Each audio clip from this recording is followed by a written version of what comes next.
Forest School kind of came out of an idea for working with early years, for very young children. But then as people developed it, it became very much an ethos-led approach rather than a here's something that you will do and here's how you will do it. For practitioners, they do training that spans nearly over a whole year. And this is a short introduction to Forest School.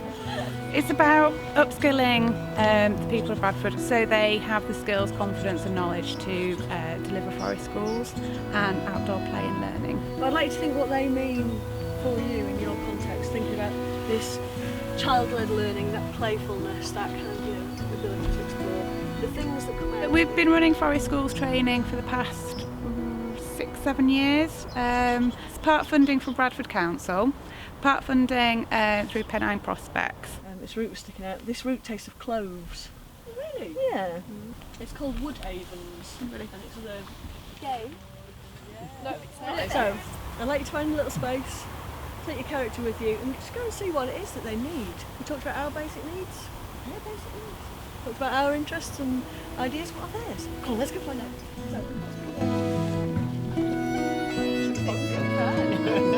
Everybody's out exploring in the woods, and they've found something that they've quite attached to, and then we've attached eyeballs to that.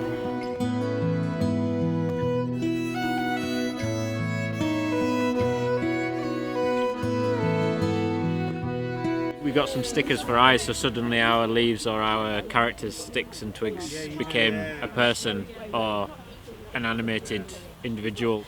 It's one of the ways of sort of bringing to life different parts of the environment, getting people to look at it in different points of view, think about the connections that things have. What do you like the outdoors and what's... I don't know, she just looked like a very sophisticated leaf. Yeah. I'm still getting to know John. Oh, John's new, isn't he? He's new to me. Yeah. He's new to all of us. We have quite a lot of groups of children who have some social needs and some learning needs, and in particular like building relationships, team building, making friends, just listening and communicating skills that they may have not quite developed yet. So we'll take out small groups into our community garden and we'll use a lot of these skills. Our school is new to outdoor education, and this is the reason why I've come on the course. Actually pick up ideas. And this will be one of the things that I will probably take back and do to school, and because I'm teaching from year 1 all the way to year 6, you can actually teach that to year 1 and year 6. Definitely. Without and they'll all learn things from it. So you've got the open-ended possibilities, you've got the imagination. What else is going on? It was accessible for everybody. It didn't matter, what level anybody was at. Everybody could have a go at it on their own level. Yeah. I'm a nursery nurse in a school, and I take our children, meet up with our local children's centre, who have a Forest Schools practitioner that run Forest Schools every week. So we've been going there alongside them for 4 years now, and I wanted to get a little bit more involved and to be able to do it myself. They absolutely love it. It brings them out of the shells. They get a lot more confident, and that transpires back in the classroom. We see a lot more back in class after they've had that opportunity. Did you think you could get it wrong? No. Basically anything can happen, so you let your imagination just go even further than you probably would if you were in a classroom.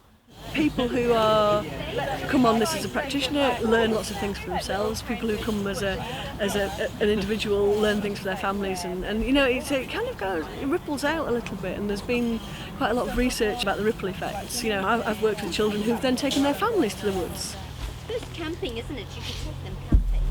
I went to Forest School with my children, and then I've started volunteering at my son's school.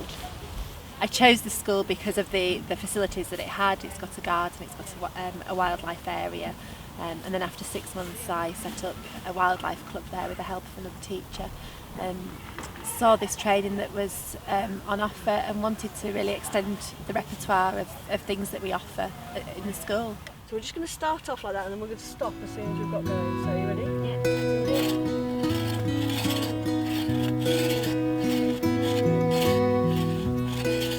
First. Yeah, go on. At the moment I'm working with children in Bradford and young people in Bradford who are quite socially deprived and they don't have as many opportunities in life, and so going outdoors, it's just lessons that they can learn for life and they can take them on and use them in other situations.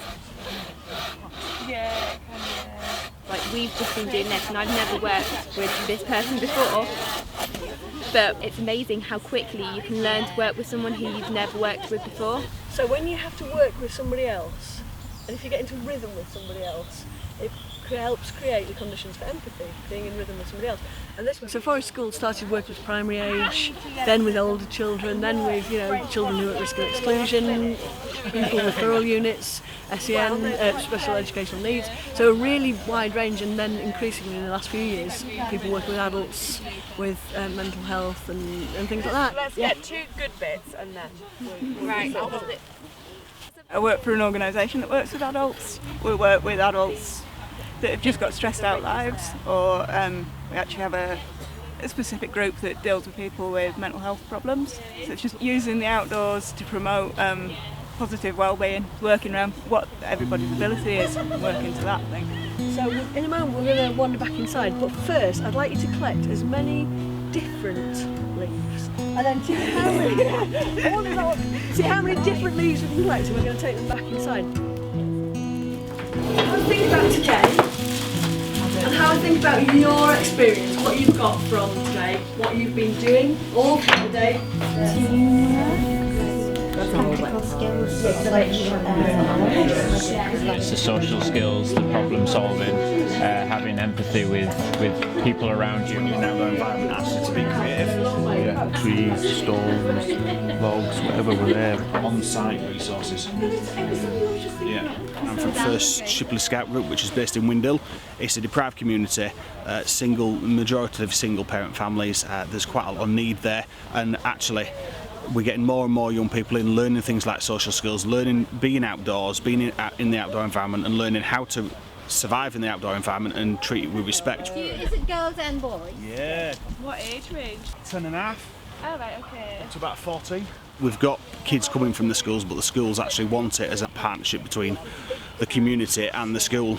But we need the leaders to initiate that programme so we can actually double in size and welcome more young people into movement. So how about skills? What sort of skills have you noticed that you've been developing? What skills do you think could transfer to the groups that you work with? Storytelling skills. Yeah, absolutely. Yeah. Teamworking? Yeah. Risk management can come under skills. Absolutely, yeah. But if you don't take those risks, what sort of adult, what sort of person do you become? If you're worrying all the time about you might hurt yourself, then you wouldn't do anything, would you?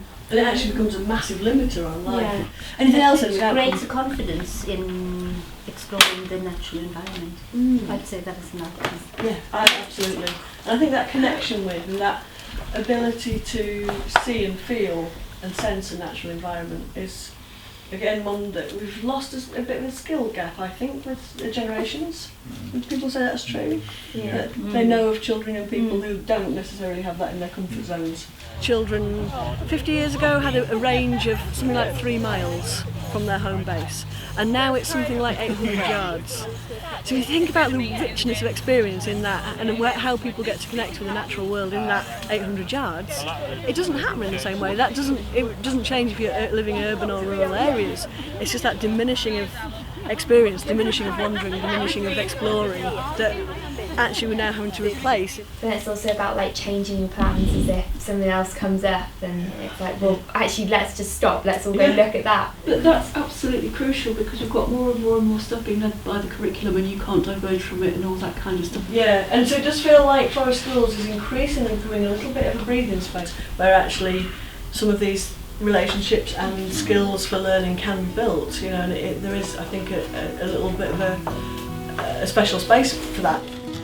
One of the things I have noticed, and especially when I'm doing courses that are much longer, this is a short introduction to Forest School, noticing the kind of difference in people's confidence, in their ease with the natural environment, their connection with that is, that's quite enormous actually, that transition for people. You learn a lot about yourself, and then you can go on and you can say to the kids, well, do you know what, actually, I've got this imagination, you have got a bigger imagination, so actually if you stop and you think and give it a go, you can do them. We've all had a little laugh. Absolutely. To get back to playing like a child, splashing around in puddles and climbing trees. That's why I'm coming to Forest Schools, to learn a bit more about building that partnership between the community and the school and home life, that working triangle, and through that kids do develop, and I've seen it happen firsthand.